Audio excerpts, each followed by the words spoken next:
mes chers élèves, j'espère que vous soyez tous en bonne santé. Aujourd'hui, on va étudier l'activité 3, échange gazeux respiratoire de notre chapitre 2, des nutriments à l'énergie, la respiration.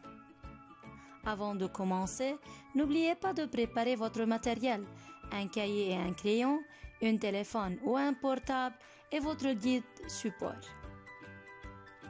À la fin de cette vidéo, vous devez être capable de identifier les gaz respiratoires, définir la diffusion et expliquer les échanges gazeux au niveau des poumons.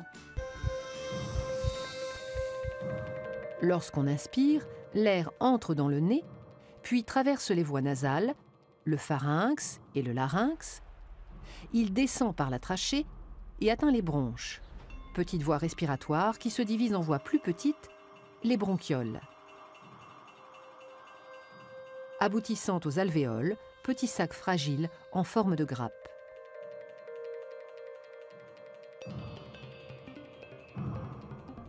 L'air pénètre donc dans les poumons jusqu'au fond des alvéoles. Et c'est là que se produisent les échanges gazeux entre l'air et le sang. Mais quels sont les gaz respiratoires échangés durant la respiration? Pour répondre à cette question, nous allons comparer la composition de l'air inspiré à celle de l'air expiré. Commençons tout d'abord par comparer le volume de diazote dans l'air inspiré à celui dans l'air expiré. Vous allez remarquer que le volume de diazote est 79 ml par 100 ml d'air inspiré, qui est égal à celui dans 100 ml d'air expiré, 79 ml. Quelle conclusion peut-on tirer? Le diazote n'est pas un gaz respiratoire puisque son volume n'a pas changé. Concernant le dioxygène,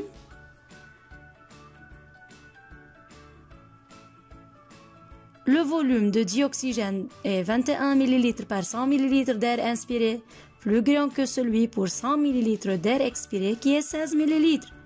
Cela veut dire quoi?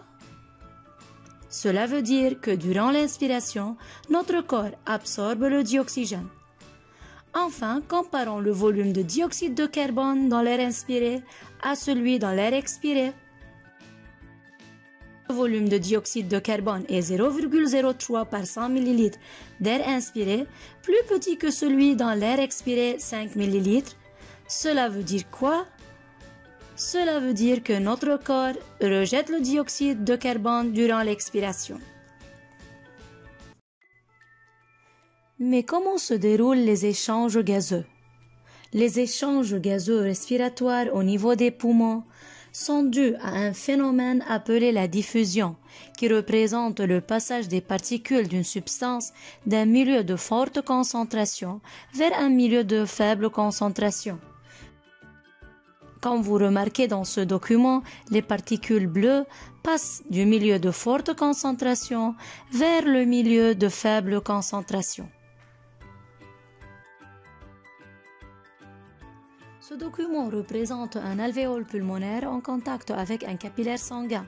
Le capillaire coloré en bleu transporte le sang collecté des organes corporels vers les poumons, alors que le capillaire coloré en rouge transporte le sang des poumons vers les organes afin de les irriguer.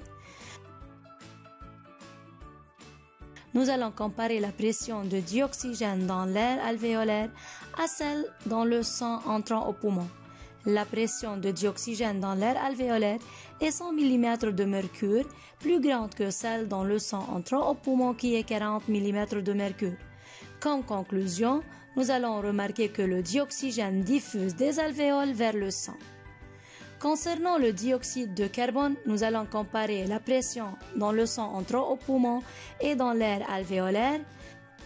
Vous allez remarquer que la pression de dioxyde de carbone dans l'air alvéolaire est 40 mm de mercure, plus petite que celle dans le sang entrant au poumon qui est 45 mm de mercure.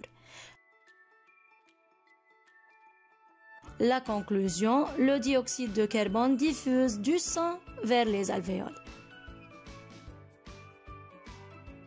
Donc, et comme conclusion générale, nous allons remarquer que le dioxygène diffuse des alvéoles vers le sang. Par contre, le dioxyde de carbone diffuse du sang vers les alvéoles, Ainsi, le sang passant en contact avec les alvéoles s'enrichit en dioxygène et s'appauvrit en dioxyde de carbone. Rappelons-nous les caractéristiques des alvéoles qui favorisent les échanges gazeux. La grande surface des alvéoles due à leur très grand nombre, la richesse de ces alvéoles en vaisseaux sanguins et finalement la minceur de leurs parois.